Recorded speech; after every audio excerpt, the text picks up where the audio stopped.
Put your red shirt on and a brown coat too. Everybody's joining the crew.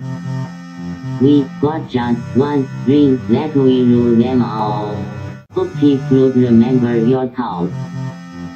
Get your Uru hammers and your Needler guns. A sonic screwdriver or a sword +1. Use Valerian steel if it will get you to come. To the pit tank. To the pit tank. The Rocky Mountain pit tank.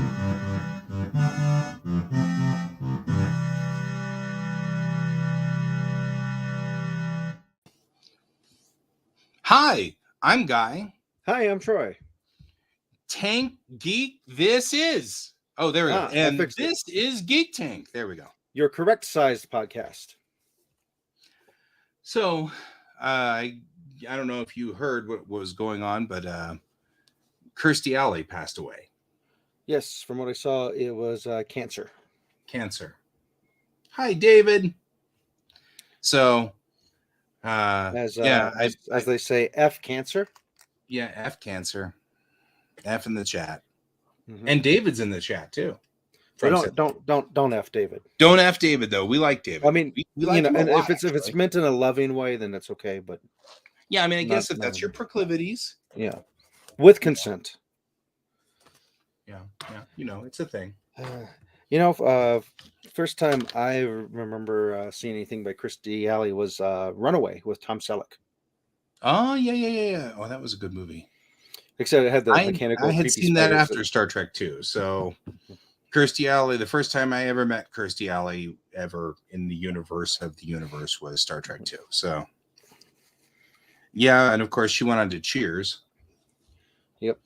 And that's also an interesting career choice where she took over from Diane, the character of Diane, whom I actually was watching Cheers off and on because they had Cheers on just before Star Trek.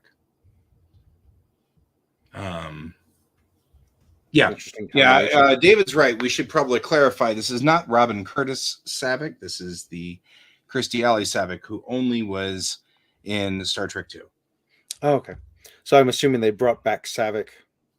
Yep, Savick was in Star Trek 3 and 4, as played by a different actress who's Robin Curtis. And Robin Curtis has been known to in the past actually put on ears and eyebrows and a uniform and go to conventions, which is she's one of the few actors who will actually go in costume, and that's kind of cool. And she's pretty kick butt. I'm scrolling through here, double checking stuff on her IMDb. She was in a series called Scream Queens, which I actually watched, but I guess I did not recognize her, or I forgot that she was in it. Yeah, I think so Kirstie Alley sadly has a checkered past, especially with Trek and especially with the Trekkies. She sort of decided she did Star Trek 2, and then she decided that she really wanted to do something that was actually like, what's the word that she was kind of doing the, I want to do something that's respectable, so I'm not doing Star Trek anymore, sort of thing. And it didn't endear her in the 80s. Or probably ever. Yeah. And so there was a certain amount of that German word, Schadenfreude, whatever that is for you. Schadenfreude. Yeah. There was a certain amount of that she never really got a very good career in films after that. Which I feel a little bit regretful for. It's probably because she wasn't the greatest of actresses and not because she said that she didn't think Star Trek was reputable. Absolutely. The truth is that she didn't have a very wide range. Mom had a few choice words. Your mom? Yeah.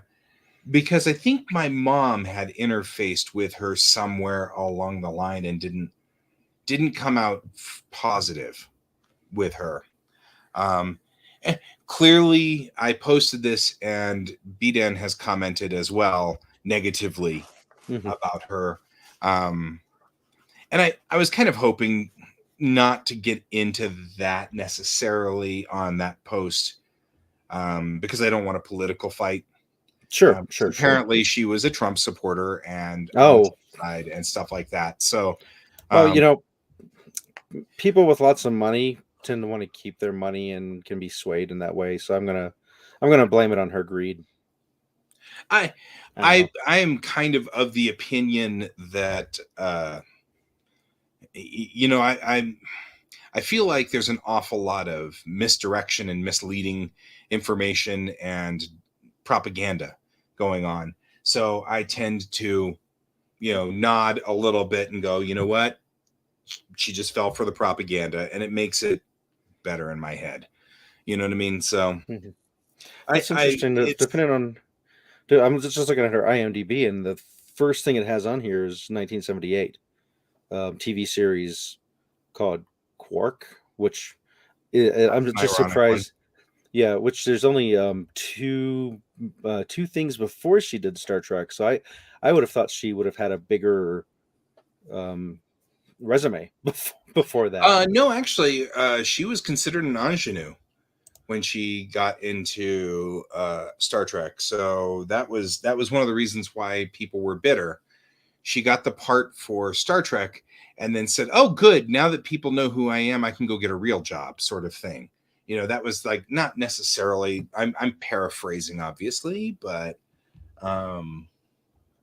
it's a thing that. Yeah, but I think my mom had interfaced with her at some point. There was either a task or a job, because this is, how I have I have a feel about something and I can't describe where it came from or whatever, but I really have this feel that she was snobbish early on in the 80s, which makes me think that mom had a movie that mom was working on, tried to cast Kirstie Alley, and Kirstie Alley turned it down because it was too low profile.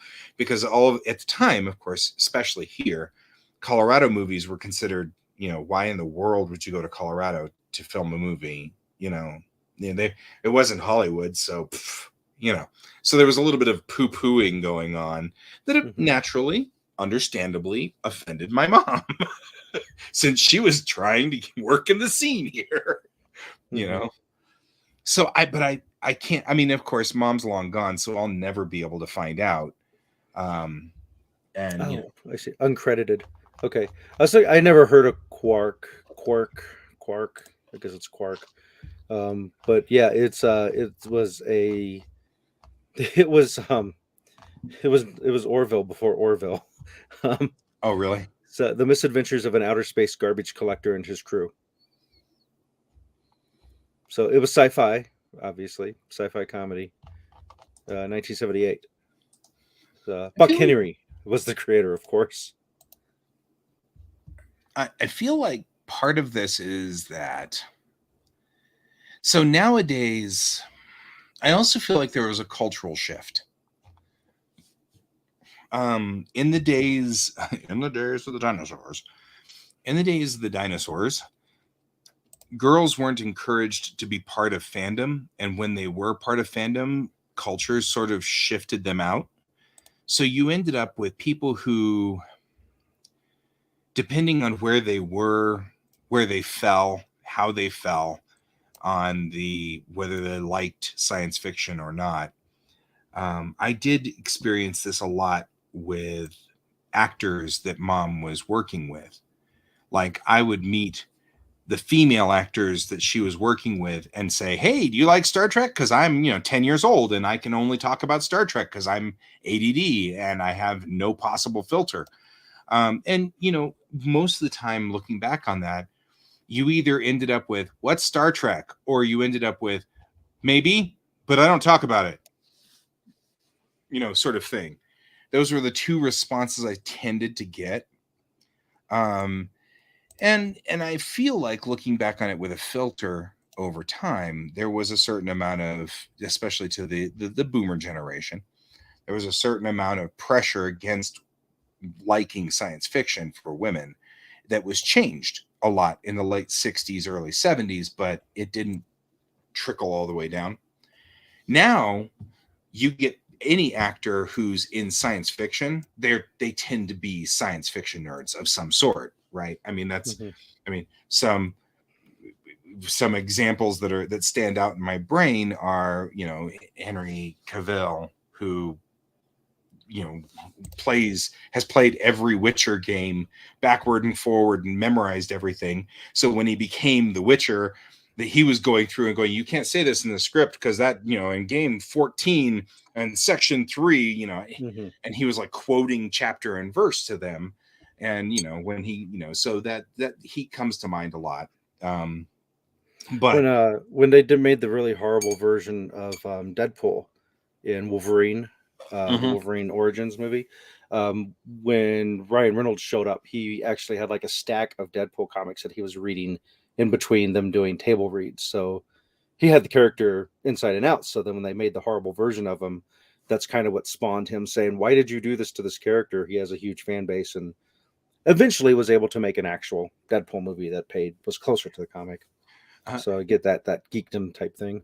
Right. Appreciation on that one, David. I'm trying to kind of make an example. I know that there's a limited number of Witcher games, but someone hasn't played The Witcher. I've never played it. It's not Star Trek The Witcher. It's not Star Trek The Witcher, so why would I play it? On the same token, right? I like what Brett's saying there was like, Henry Cavill almost missed an audition due to a World of Warcraft raid. Yeah. And that doesn't surprise me. I saw this entire video, which came from, ironically, my gay friends, because they were so into just the imagery of this, of him building his newest computer. And he had all the parts on the table, and he's wearing like this really revealing shirt or something. So all my gay friends are like, oh God. And I'm like, he's putting together the computer himself. That's awesome. Don't say anything. You're fine. It's all good. Yeah. There's a picture of him painting Warhammer minis too. So yep. Anybody who paints minis gets a raise of my teacup. Right. Exactly. Anyway, so to Kirstie Alley, I understand that she didn't track very nicely. But when anyone in the Star Trek, anyone in the Star Trek realm dies, you feel it. I feel it. Doesn't matter who I feel it in my core. It's part of who, it's part of the core piece of me as a geekdom, regardless of what their stance is. I mean, I've got to admit, Bill Shatner, whom I love dearly, has been off and on very weird. I don't know where he falls. You know what I mean? So, like, you can't always just... And I mean, honestly, I grew tired of the Bill and George Takei feud a decade ago. There you go. We'll make Henry Cavill the next Savick. There you go. I've got to share this picture here. I like Brent's comment there, which is that Henry Cavill spends his entire check on $40K just to have enough money to build the sim. Why he got into acting, so he could afford it. Yeah. Here's a picture. He lived in a trailer because he oh my God. Give you an idea of that TV show. She had a small part in it since it was her first thing. She's uncredited as a handmaid in one of the episodes. And surprisingly enough, this had at least one season of multiple episodes, it looked like. This is the kind of thing I would have thought there would have been like one or two, and then it like got canceled. Right. But Quark. Well, the 70s were a different time. Yeah. Well, I mean, and sci-fi, that was the thing. They didn't expect sci-fi to get a following. They put sci-fi out there to diversify their portfolio, and that's all they ever did. So they were always shocked when things like Mork and Mindy took off. They were like, what? you know. Yeah. Some girls need to come back. Anyway, so I mean that's a thing, and I appreciate B-Dan's opinion on this one. I really do, and I don't want to knock him because I do know what he's talking about, and I know he's referring to it. I just kind of, I wish he'd waited a little for all the politics in, you know, like let me at least grieve for a minute on this one. Because there are a few of them who their politics are questionable. I don't follow Kirstie Alley's political stuff, so just I found this interesting. I just quickly Googled to do some quick research on the fly. What's interesting is in an interview. When was this interview? Okay, it's a couple of years ago. She says that she speaks out that her quote. I was stupid for voicing support for Donald Trump. So it looks like she regrets that she ever said anything in support of him. Well, moreover, recently she even had an interview, which I believe she said something to the effect of, "I wish I had treated the Trekkies better too," because she was cognizant and aware that she pissed us off. You know, she was aware she'd gotten. I like Salve Girls better. I'm just saying. Yeah. David, I was good with Salve Girls. Yeah, it's probably less offensive. You know, probably want to. Yeah, I mean, Salve Girls. You know, Salve Girls. As long as, again, if you get burned, which happens a lot with those engines, the spaceships. The engines are always causing burns, radiation burns. Right, radiation burns. Things need people like that. In Wrath of Khan, if they just would have had a Salve Girl, they might have been able to pull Spock through, and he wouldn't have died. And he wouldn't have died. Needed and now we're back to Star Trek 2. It's the best one. It is.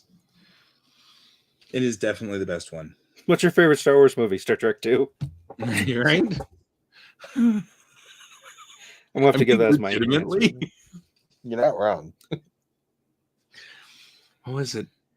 Last night, Kevin came over last night and we were playing Tiny Spaceships, and we were trying to, well, we didn't actually manage to pull it off because we were missing some of the papers we had. So those really cool captain papers that I made for all of us. Oh, the AI ones. I took a picture. I might not have sent it to you though. Oh no. The one for the captains themselves. He forgot his, and I had left all of them with Jackie, I believe. So the long and the short of it is I only had mine. So I was like, that's fine. I'll go upstairs and print a new one off. Well, this printer takes like 6 weeks to get around to finally printing correctly without printing a whole bunch of lines. And I don't know. Anyway, so we were listening to the Star Trek 2 soundtrack. And of course I was quoting the lines with the music beats, you know, because I can't even listen to I can't even listen. Yeah, don't. I was going to try to warn you. Don't read the comments, guy. It'll trigger you. Right. They're all over there. Yeah. Well, it's because Brent knows how to push all my buttons. He does. He knows that you have the Into Darkness. He does that all the time. Presses it. Brent's pushing buttons again. Anyway, it's the way he goes. So you ended up not getting to play because you didn't have the sheets. Yeah, we didn't, but we got set up properly. We need to also figure out a couple of core things. He wants to play a Gorn ship in it, and so we need to get the alternate rules for that. And then the kiddo wanted to join in with his Tholian ship, so we need to kind of get all of those. There's some extended rules that need to play. Yeah, because it was designed only for Federation, I think.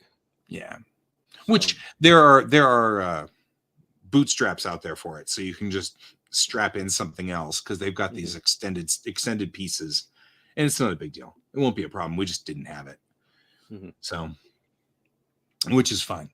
So that's cool. So, but yeah, that's a thing.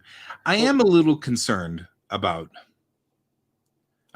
like where things are going with the political stuff. And I'm not talking about the political stuff itself, just that, you know, I'm noticing that me just calling for moderation is starting to make me a villain in our own group. Because well, I mean, to be fair, we're rounding the corner to heading towards the next presidential election. yeah, And so things are drumming up. a certain somebody has said that they're going to try to make a comeback. Yep. And so it's got people legitimately upset and scared. And so it's not going to take much of you attempting to get people to move to the middle that they're going to not want to go to the middle because they've lived through that for 4 years of trying to be in the middle. And that's the thing, is that I'm not actually asking for people to move to the middle.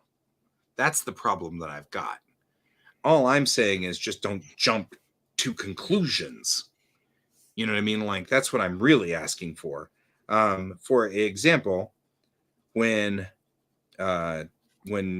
Musk took over Twitter, it only took like seconds before everybody bailed on Twitter. And I'm like, I mean, you know, it's okay if you want to bail on Twitter, but do you have any proof that anything's going bad? And their answer was, well, Musk, duh. And I'm like, I mean, not that I disagree, but that's not exactly proof. You know, now we've had proof. You know what I mean? Like, now totally reasonable. I'm okay with people bailing on Twitter at this point. But in the day after that Musk bought it, I'm like, now wait a minute, you know. And I wasn't asking people to not quit. I was asking people to stop doing the in solidarity, you must quit. You know, which is sort of what was going on. Was this, you know, if you don't want to quit Twitter, you're not my friend, sort of stuff. And I'm like, whoa. We haven't gotten to the point where that's And what ended up happening was one of my friends said, well, I now know which side you are on, implying that I wasn't anymore on their side. Mm-hmm. And I'm like, I wasn't asking you not to quit Twitter. I actually literally said, what proof do we have that this is going down? It's not a problem. I just wanted to know. And the proof was, come on, guy, don't be an idiot. And I'm like, that's not proof. You know what I mean? You're just telling me to join a side. So David's like, I just got my jump to conclusions, Matt. Yep. That's how I land.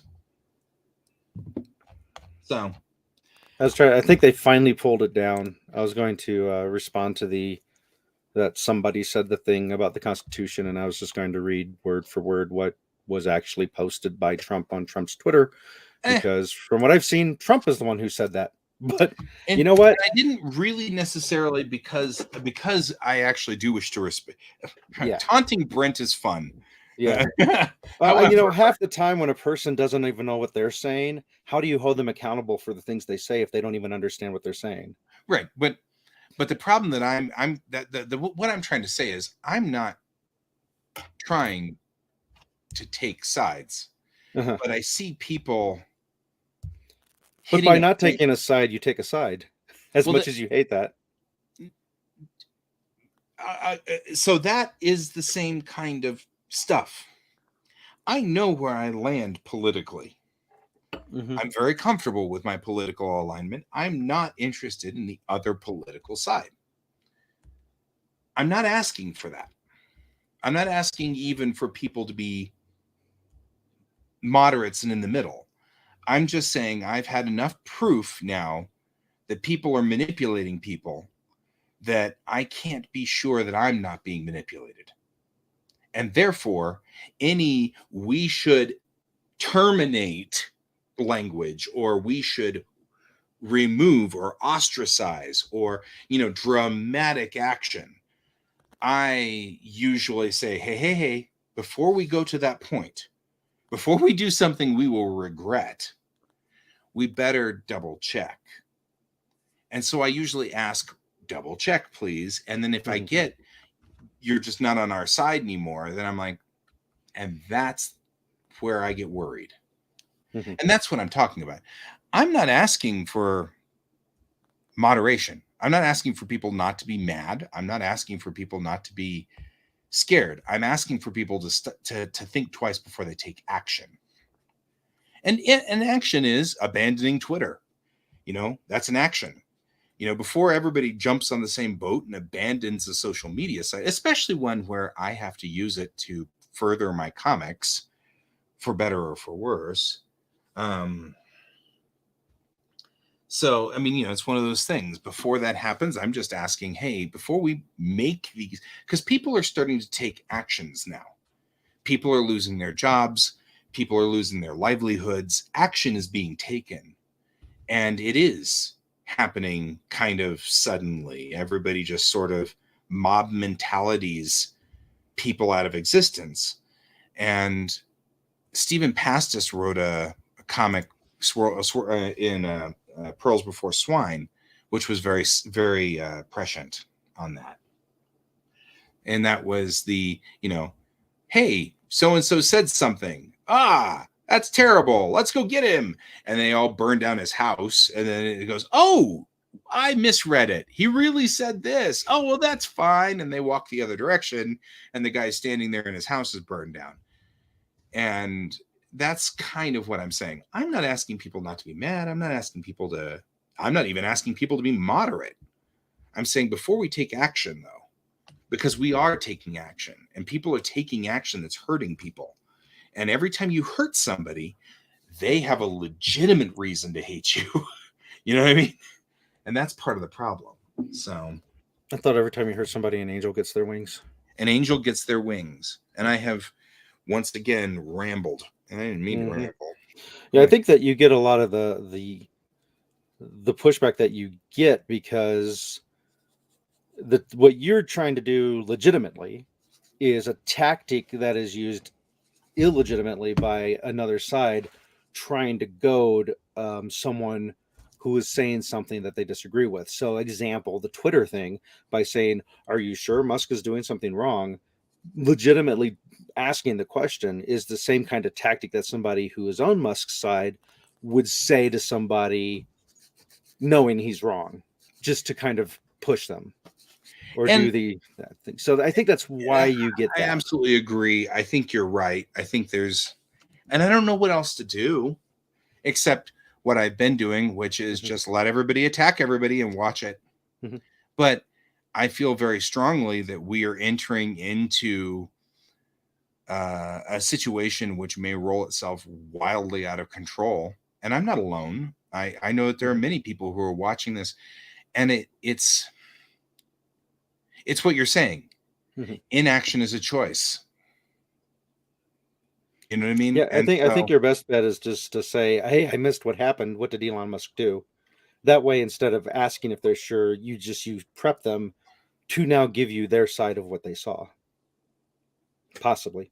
Or just do like I did. And I think my last post on Twitter was like 2012 or something. I don't know. I know. I think I was posting on there for Inktober. I broadcast on Twitter, but I don't post on Twitter. This wasn't a Twitter conversation we're talking about. This is a Facebook conversation. I thought this was everybody abandoning Twitter for Musk. And reporting it on Facebook. Oh, right. Well, you can't really leave Twitter and then report on Twitter. Right. So what had happened was some friends of ours had abandoned Twitter, and I was like, that's totally cool, but why?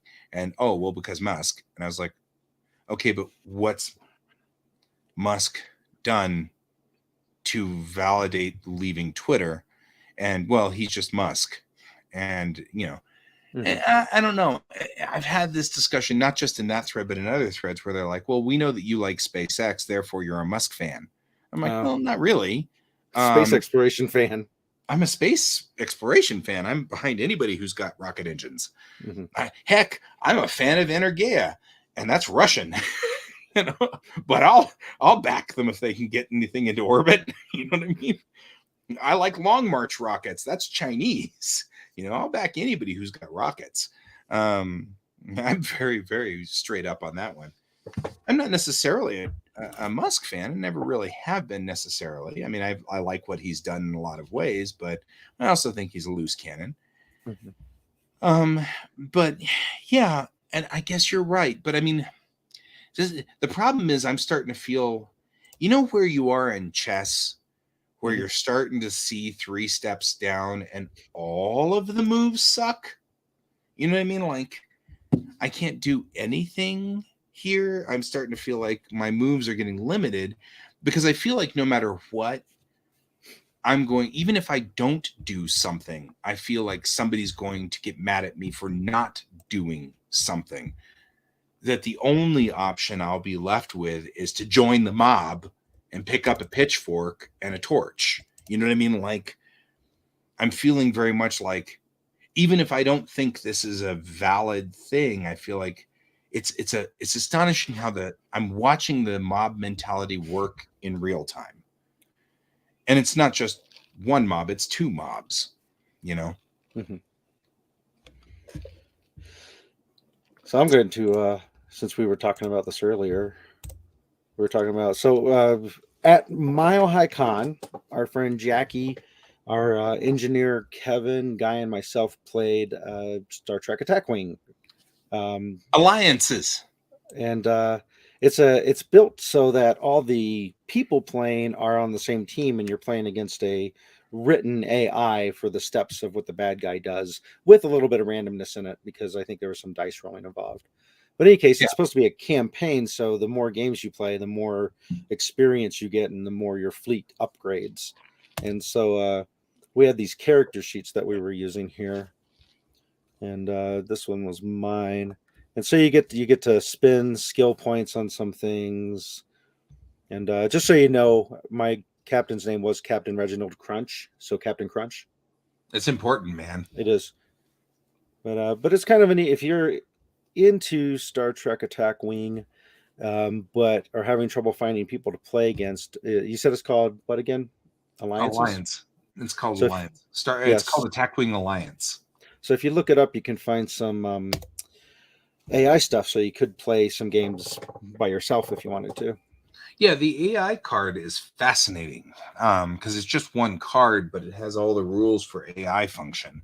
I'm not 100% sure whether whether it would be useful for anything. You know, like right now it's for Dominion, what we call bug ships, the Dominion small fighter vessels. Well, you know, if you haven't ever, I don't know if it would work for other ones, or if there's like minor changes between each AI, that'd be kind of cool. Yeah, if you haven't played Star Trek Attack Wing, we know a guy who could sell you Star Trek Attack Wing figures. We do, and you know what? Mm-hmm. Geek Tank is sponsored by Kieran Games, Geekway Homes, and your mom, who may or may not be able to sell you Star Trek Attack Wings. I don't really know your mom in that, and I don't know her in that way, but Kieran Games definitely can sell you some Star Trek Attack Wing stuff. Yeah, Kieran Games likes to do that. So yeah, that's always a cool thing, is, you know. And actually, I think Kevin was asking about that one last night. He was saying, can we still get ships? And I think we still can get deep cut ships. So there's that. But I think we can still get the deep cut ones, which are unpainted, so you can paint them any way you want. I've got a couple right here. I can just reach over and grab. We got no reach overs. Bird of Prey unpainted. Yeah. Which one? I'm not. What class is this? Giggles. It's a Katinga. What's a Katinga? Is that a D7? I can't remember. Yep. So D7 and Katinga are the same critter. The difference being that the D7 was what was in the original series, and the Katinga was in the movie. So they upgraded all of its little plates and everything like that. So they consider it a different ship because it's markedly more detailed. I get all the D1s confused. D7, D8. Hey, rebellious pastry. Yeah, and if you can't, and that's actually one of the things that Kevin and I were talking about was, it just has more greebles. But that's what Kevin and I were discussing was the fact that we could print it because he really wants a Walker class, a Shinjao, and so Oh yeah, and they haven't done a Shinjao in that scale yet. And I have completely gone gaga over the Parliament class, which was introduced in Lower Decks, and I really when love you print those, try to print extra so I could have one of each. You got it. Thank you, buddy. You got it. You got it. We really need to run the vent line because running that printer just stinks this entire room up so bad. So it's like, it's just so stinky. So I need to run that line out so that we can not it be stinky in here. So that's actually one of the things that we were just talking about, like last night. We were like, we can just put in a piece of wood right there so that the sliding glass door parks to the wood and seals on the wood, like it's, instead of closing all the way. And then inside the wood, we can then put vent holes to vent out for the air conditioning unit and to vent out for the printer, so that way we can make all of that go outside. But what would an Orion Slave Girl class ship look like? The thing about the FASA minis is that some of the Orion ships in the FASO universe were really kick butt. They were very pretty, and we ended up with Orion ships that didn't look anything. Boobs, probably. Didn't you one time tell me they retconned the whole hierarchy of how Orions work, so the slave girls really weren't slaves type thing? Yep. That they were mind controlling. I thought it was clever. It was a very clever maneuver. It turned out that the Orion slave girls were the masters. So we've gone all these years with Orion slave girls, and it turns out that they were actually the slave masters, and that's kind of cool. I thought that was clever. Sometimes Enterprise would get into the canon and then completely change the dialogue, and I thought it was really kind of cool. And that was one of them. The other one, actually, I really liked what they did with the Augments in the Augment saga, where they changed how the Augments were and changed how the Klingons lost their bumpy ridges. And I thought that was really kind of cool. I mean, I thought that was clever. We don't talk about that. Yes, those are Klingons, and we don't talk about it with outsiders. Yep. And so I thought, that was, but the fourth season of Enterprise was helmed by a Trekkie. Like, grew up on Star Trek Trekkie.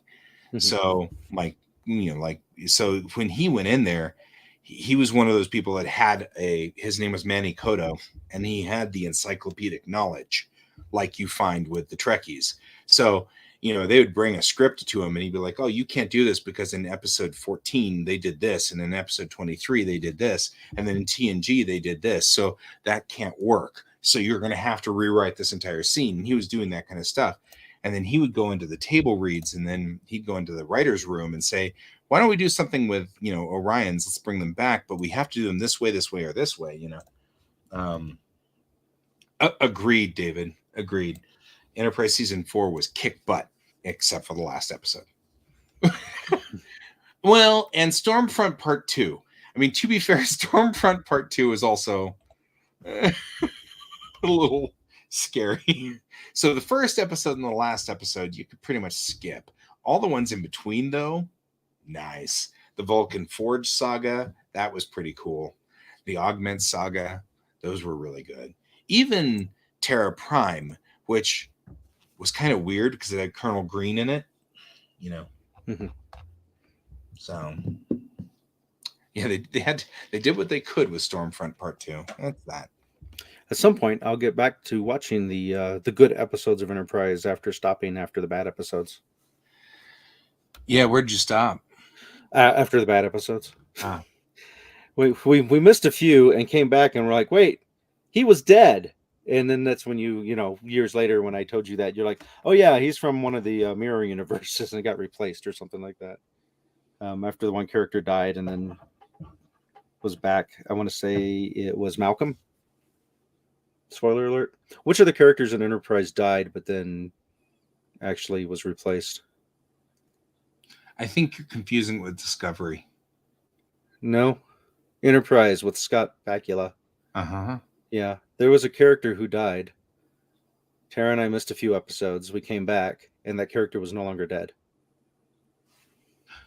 I know Trip Yeah. Trip Tucker died in the last episode, but there's no coming back from that because it wasn't the last, because we only made it like season 2, maybe a little season 3, possibly. Yeah, Trip dies in if he dies in the very last one, then yeah, then he dies in the last one, so that's not what you're talking about. And he did have a clone that died. Okay, maybe the clone died, and we saw the clone die, and then he was back. What season did the clone die? Well, that was because that seems like that was season 2. Yeah, David. I mean, like my Enterprise is a little weak. See, it looks like it's called Similitude. Similitude, and that was episode 2 or season 2. Yeah, episode season 3, season 3, 10. Season 3. Huh. Oh yeah, because it was one of the 2 episodes that was good in season 3. I actually liked Similitude. Now, at that time, I don't think we knew he was a clone. Oh, okay. Well, it would have been in that story arc. That was all contained in that episode. So that's why I'm kind of like, I don't know. Yeah, I feel like we saw someone die, and they didn't explain it. But then, like later on, they Oh, the automated station. That's right. Mayweather. You're talking about the pilot. Was that it? You're right. Oh, Mayweather got killed in the automated station. And then he came back. The station brought him back. Yeah. So we missed the one where he was brought back. So when we picked up again, everything was fine. No, it was like, hey, look, he's back. No explanation.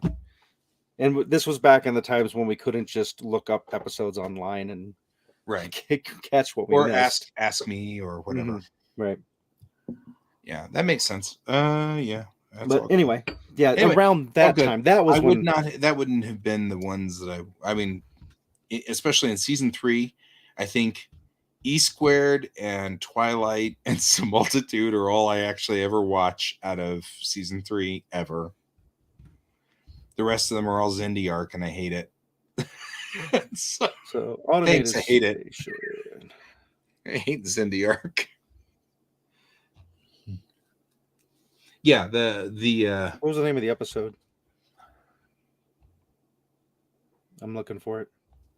David, you're gonna have to help me out on this one. What was the repair station? Because it was one of those where the name of it references it in an obscure way.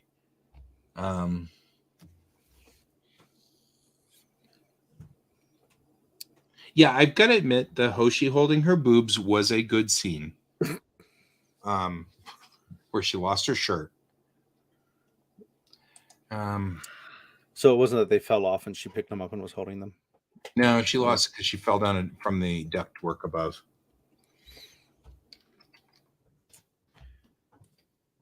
Yep, guys losing his Trek card. Called Dead Stop, season 2, episode 4. So season 2, episode 4. That was about the time that I stopped watching it. Dead Stop. There we go. So yeah, I never made it to season 3, which is the one that you were saying sounds like it's really good. Well, season 3 is not necessarily good, but Twilight, Similitude, and E3, E Squared is pretty good. I like those 3. And then, of course, by the time it ended, everybody was complaining about the end, so it didn't really inspire me to do a lot of work to go back and watch any of them. If you watch Enterprise, season 1's pretty cool. It has some rough edges. There's nothing wrong with it. Season 2 is okay as well. There are a couple of episodes that are like, but season 3, personally, now it seems to differ. If you're going, what I think all of us Trekkies can agree on with season 3 is watch it all, because or don't watch it all. Either get into the Xindi arc or don't get into the Xindi arc, but all of them are all tied together in various degrees. But I feel like the Xindi arc was where Captain Archer became a bad guy. As far as like You know what it was? Season 3 is Breaking Bad.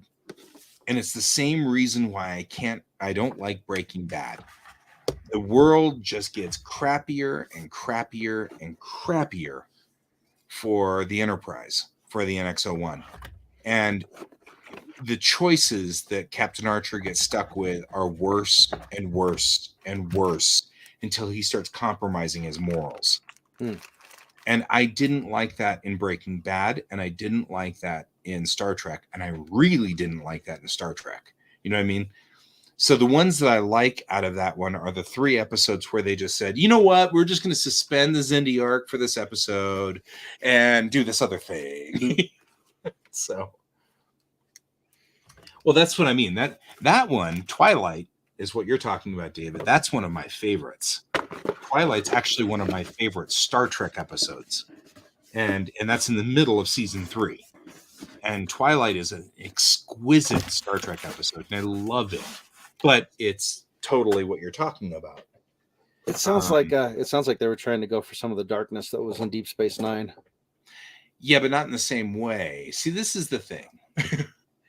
For some reason, I can handle it when Cisco goes there, because I feel like Cisco is the difference is this. With Cisco, it was, we will get you people back to the right track.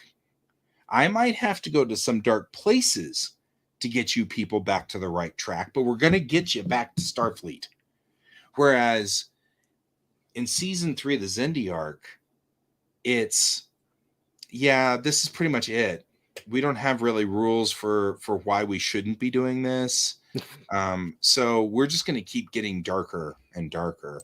There's no, we're coming back to being a federation sort of thing. Sort of, I feel like that was the difference. I didn't feel like I got hope that they were ever going to come back from the Xindi arc. Whereas Cisco had his moments, and I mean, there are some, as we all go, there are moments where Cisco needed to go, but it always was in the greater good. He's trying to solve the greater good. For those of you greater good, where it felt like the Xindi arc was always just about, one more step down, one more horrible move, and it was like Breaking Bad. There's no good ending to this. It's always bad. That was a Hot Fuzz reference for those of you who are Edgar Wright fans. Yeah, I don't know. I mean, David, I could see.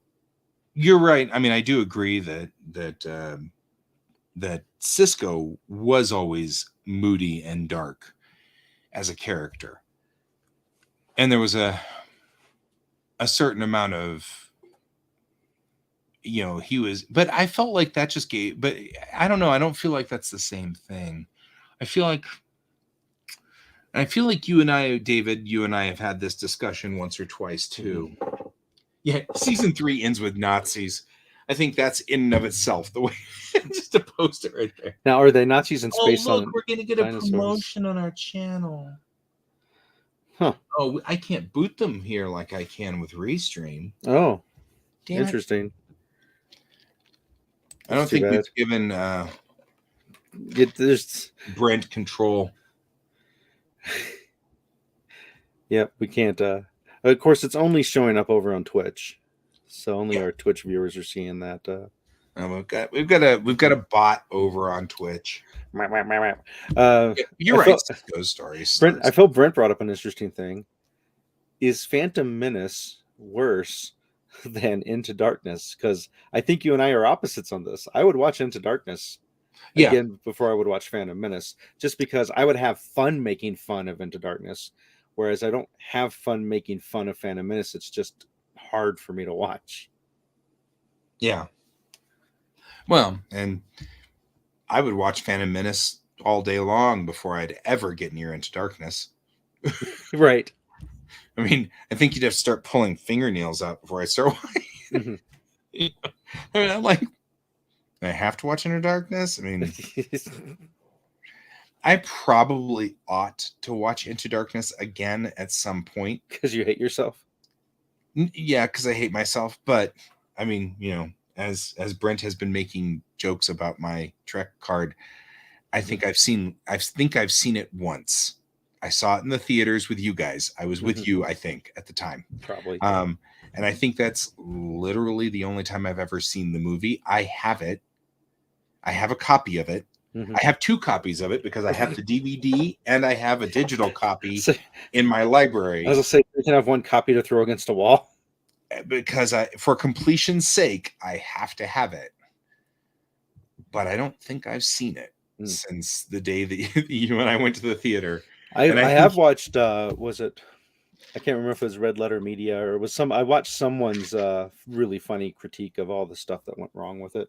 Yeah, I mean, I've heard enough chatter that I remember what happened in it. But if as opposed to all the other pieces of Star Trek, where I literally can, with the exception of Enterprise, which I am weak at, and I admit that I'm weak at Enterprise.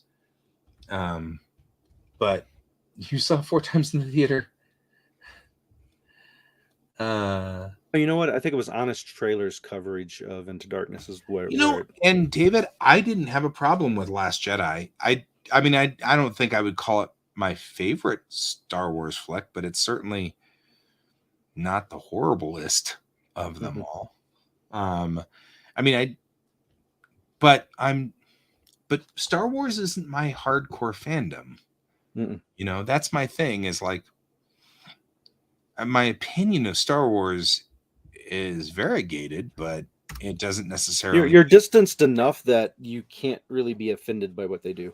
Yeah, I mean, they can go wherever they want, and that's fine. I mean, I personally love Rogue One, and I'm digging Andor. I'm halfway through, and I'm digging Andor, even though it's a slow start. It's a real slow burn. Andor is a real slow burn, but I'm actually enjoying that because I'm very invested in these characters, and I'm worried that they're all going to start to die off because this is Rogue One's spinoff. And I hate to say this, but Rogue One, spoiler alert, Rogue One didn't end very well. So, what are you talking about? It was happy. Right. I'm not allowed. And he's like, wait, are you allowed to actually?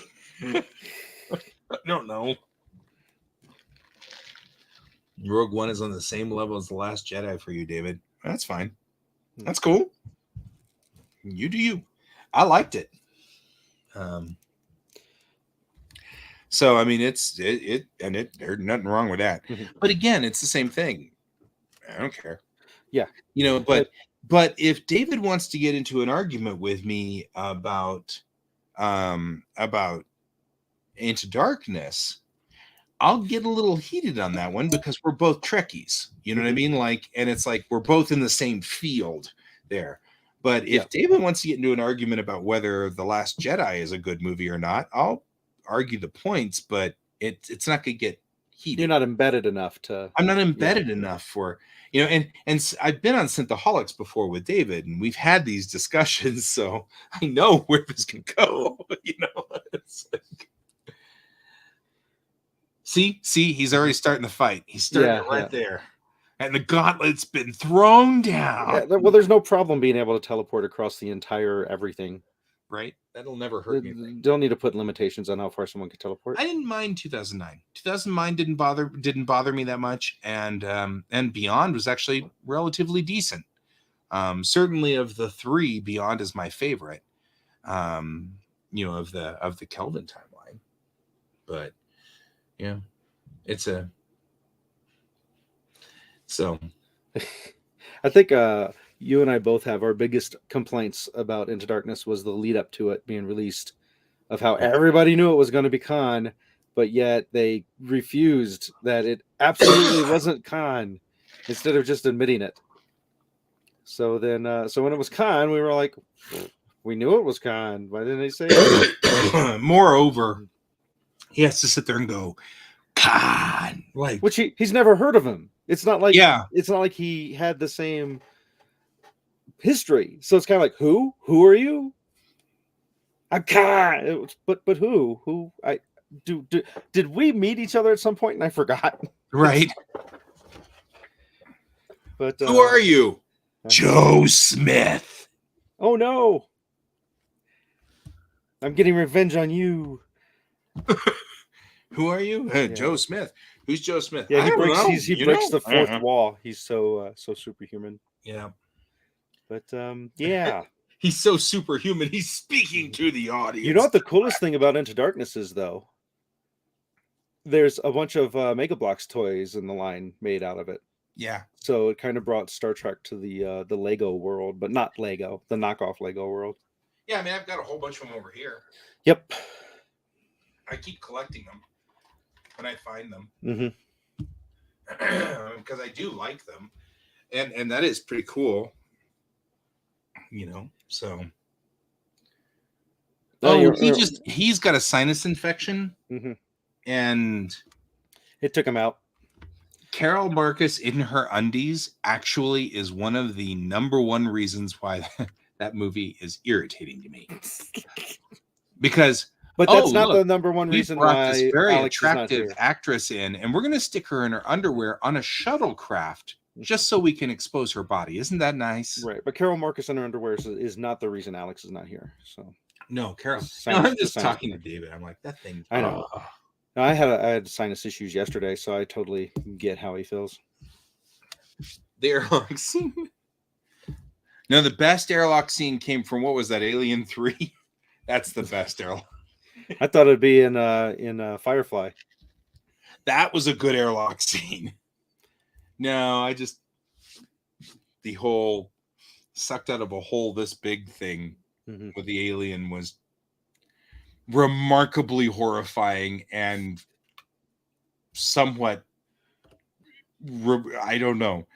I'm still not sure how I feel about that entire scene. Oh man. You know what? If Alice Eve is proud of that scene, it makes me feel a little bit better. So often we take our ingenues and we stick them in scenes where they are naked or mostly naked, and it makes them uncomfortable. And they do it because of the nature of the way the movie industry works. And that bothers me fundamentally. They feel like they're obligated to do that. Some people like to do those things. That's totally cool. There's nothing wrong with that. And so if Alice Eve actually liked that scene, then it makes me feel a little bit better. Okay, good on her. The worst airlock scene was only talked about and you didn't actually get to see it. And that was in season 4, episode 1 of Black Mirror called USS Callister. Oh, yeah. The one character describes that. So it's very, very dark. But if you like really dark sci-fi, I recommend USS Callister. I loved that too. Yep. You gotta go draw. I'm heading over to drawing and talk to these people over in a different show. I was just saying, I'm still gonna talk to Brent. You know what? I'm willing to believe that, David. I'm actually that like I said, makes me feel a little bit better because that scene really bothered me. So okay, guys. Well, we are out of time. Yeah. So you can go watch Guy over at the. You can watch me on my channel now, and I'm about to start up, and we can continue discussing things. Pepper's already over there. It looks like he's like, "Where the hell's Guy? At? Where's Guy?" He didn't know. Yeah, he didn't know. I'm still working on trying to close up Geek Tank over here on the other side. So anyway, that's all the time we've got for today. I've been Guy. I've been Troy, and this is Geek Tank.